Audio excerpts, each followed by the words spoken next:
বন্ধুরা আজকে নিয়ে চলে এসেছে আবার একটা নতুন ভিডিও। বহুদিন ধরে ভাবছি ভিডিওটা আপলোড করব, কিন্তু আর করা হয়নি।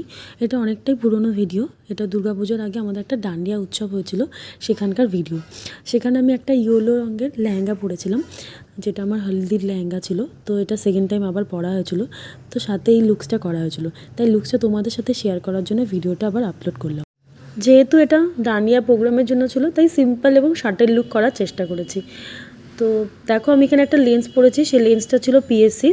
যদি তোমাদের কোনো এনকোয়ারি থাকে লেন্স নিয়ে, তাহলে আমাকে কমেন্ট করো, আমি লেন্সের নাম্বার সব কিছু দিয়ে দেবো। আমি মেকআপে দেখো খুব রিজনেবল প্রাইসের প্রোডাক্টই ইউজ করেছি। তো তোমাদের যদি কোনো প্রোডাক্ট নিয়ে এনকোয়ারি থাকে, সেটাও আমাকে কমেন্ট করতে পারো। এনকোয়ারির জন্য আমি তোমাদেরকে জানিয়ে দেবো। আমি একটা সিম্পল আই মেকআপ করেছিলাম, তার উপর একটা লিকুইড গ্লিটার দিয়ে দিয়েছিলাম। এবং দেখো, এখানে আমি নর্মাল মেবলিনের একটা সুপারস্টে ম্যাটি ফাউন্ডেশন ইউজ করেছি। এবং খুব রিজনেবল প্রাইসের যত প্রোডাক্টস আছে, রিকোড, মেবলিন, সেগুলো ইউজ করেছি। নর্মালি আমি খুব রিজনেবল প্রাইসের মেকআপ ইউজ করি নিজের জন্য।